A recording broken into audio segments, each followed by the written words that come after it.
اے Amun جادوگر، میری مدد کر، میں تجھے مالا مال کر دوں گی، اب ہوگا موت کا کھیل شروع، ایسا ایک عورت کہتی ہے۔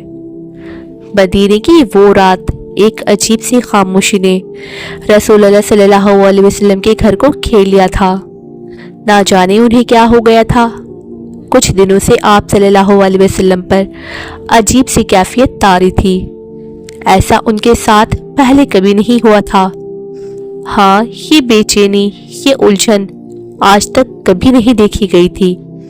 ان کے نورانی چہرے پر اب سکون کی جگہ بے چینی تھی۔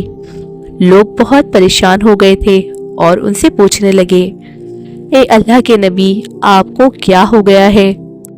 اللہ کے نبی صلی اللہ علیہ وسلم پریشان تھے، صحابہ پریشان تھے، پورے مدینے کی فضاؤں میں عجیب سی گھبراہٹ تھی۔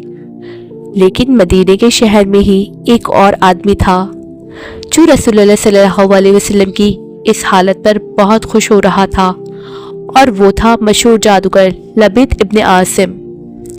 اور وہ کہتا تھا، میں ہوں لبید، شیطانوں کا مرید۔ لبید ابن عاصم ایک یہودی تھا اور وہ بنو زراق قبیلے سے تعلق رکھتا تھا۔ لبید نے اس بار آپ صلی اللہ علیہ وسلم پر کالا جادو کرنے کی ناپاک سازش رچی۔ مدینہ کے لوگ اس کے دیوانے ہیں، میرے آقا، اسے روکنا ہوگا۔ ارے تم فکر نہ کرو، میرے وار سے وہ نہیں بچ سکتا۔ اس کام کے لیے اس نے ایک بچے کی مدد لی جو رسول اللہ صلی اللہ علیہ وسلم کی خدمت کیا کرتی تھی۔ اس نے اس بچی سے کہا کہ شمون، یہ کام تمہیں کرنا ہوگا، لیکن کسی کو خبر نہ ہونے پائے۔ اس نے آپ صلی اللہ علیہ وسلم کی استعمال کی ہوئی کنگھی اور سر مبارک کے کچھ بال حاصل کیے، ان کے بالوں کو ایک دھاگے پر 11 گرہیں لگا کر موم کا ایک پتلا بنایا اور اس میں سوئیاں چبھو دی، اور یہ ساری چیزیں مدینہ میں زروان نام کے ایک ویران کنویں میں چھپا دی، اور کہنے لگا، اب ہوگا موت کا کھیل شروع۔ اس جادو کا اثر رسول اللہ صلی اللہ علیہ وسلم پر ہونے لگا۔ آپ صلی اللہ علیہ وسلم بہت کمزور ہونے لگے، جادو کا اثر آپ پر مضبوط ہوتا جا رہا تھا، لیکن اللہ اپنے پیارے نبی کو تنہا کیسے چھوڑ سکتا تھا؟ آخر وہ رات آ ہی گئی۔ آپ صلی اللہ علیہ وسلم آرام فرما رہے تھے کہ اچانک 2 فرشتے آئے، ایک آپ صلی اللہ علیہ وسلم کے سرہانے بیٹھا اور دوسرا پاؤں کی طرف بیٹھا۔ فرشتے آپس میں بات کرنے لگے۔ انہوں نے بتایا کہ آپ صلی اللہ علیہ وسلم پر شر کیا گیا ہے۔ یہ شر لبید ابن عاصم نام کے ایک یہودی جادوگر نے کیا، اور اس نے یہ مدینہ کے زروان کنویں میں چھپا رکھا ہے۔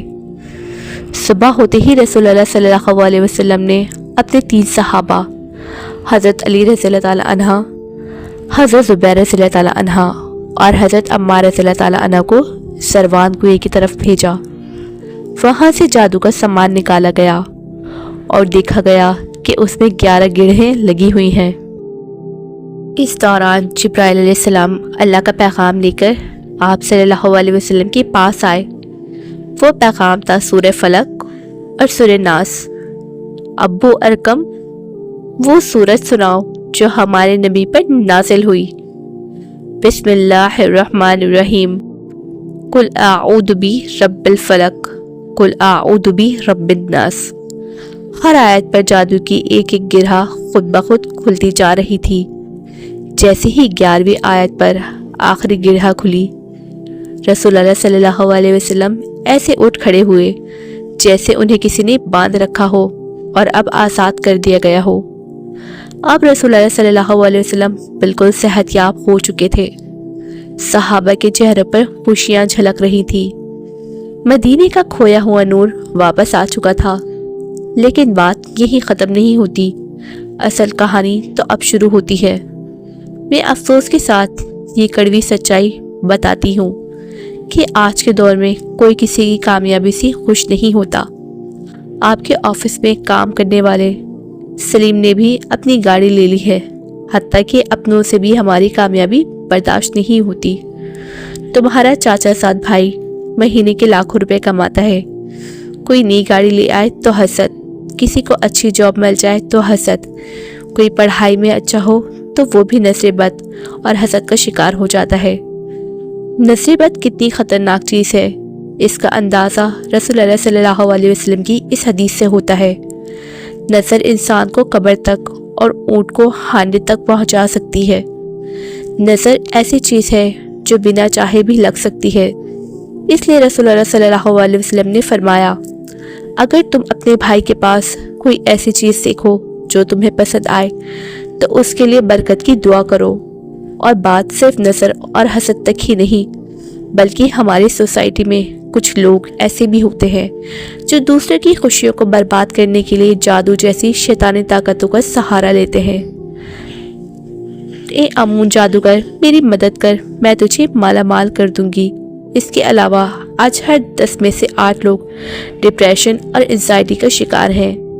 آج کی سائیکولوجی جسے نیگیٹیوٹی سیلف ٹاک کہتی ہے، وہ دراصل شیطانی وسوسے ہیں۔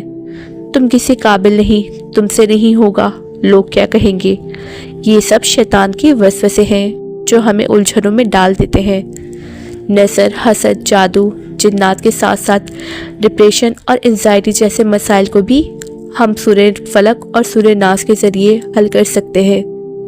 جیسے ایک آدمی اپنی حفاظت کے لیے ویپن رکھتا ہے تو اسے اس ویپن کا استعمال بھی آنا چاہیے، بالکل اسی طرح ہمیں بھی ان آیات کا مطلب سمجھنا چاہیے تاکہ ہم انہیں اپنی حفاظت کے لیے شیلڈ کی طرح استعمال کر سکیں۔ اب آئیے سورہ فلق اور سورہ ناس کو تھوڑا سمجھنے کی کوشش کرتے ہیں۔ سورہ فلق ہمیں باہر کے شر سے بچاتی ہے، یعنی یہ ہماری ایکسٹرنل پروٹیکشن ہے۔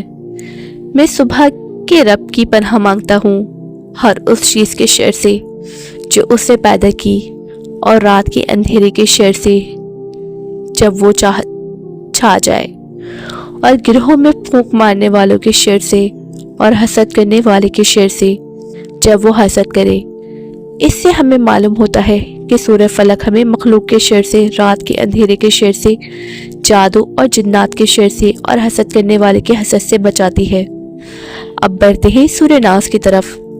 میں انسانوں کے رب کی پناہ مانگتا ہوں، انسانوں کے بادشاہ کی، انسانوں کی معبود کی، اس وسوسے ڈالنے والے کے شر سے جو پیچھے ہٹ جاتا ہے، جو لوگوں کے سینوں میں وسوسے ڈالتا ہے، جنات میں سے بھی اور انسانوں میں سے بھی۔ اس سے ہمیں معلوم ہوتا ہے کہ وہ سورہ ناس ہمیں ان وسوسوں سے بچاتی ہے جو شیطان اور انسان ہمارے دلوں میں ڈالتے ہیں، جیسے بے چینی، خوف، ڈاؤٹس، اسپریچول ویکنیس اور نیگیٹو تھاٹس۔ اس دور کے نازک حالات کو دیکھتے ہوئے ضرور اس بات کی ہے کہ ہم ان دونوں صورتوں کو اپنے ڈیلی روٹین کا حصہ بنا لیں، صرف زبان سے نہیں بلکہ دل سے سمجھ کر پڑھیں۔ یہ آپ کا پرسنل اسپریچول ڈیفینس سسٹم ہے، اسے ایکٹیویٹ کریں۔ قرآن کو سمجھنے اور سمجھانے کے اس سفر میں ہمارے ساتھ جڑے رہنے کے لیے چینل کو سبسکرائب کریں، ویڈیو کو لائک کریں اور کمنٹس میں اپنی رائے ضرور بتائیں۔ تو ملتے ہیں نیکسٹ ویڈیو میں، تب تک کے لیے اللہ حافظ۔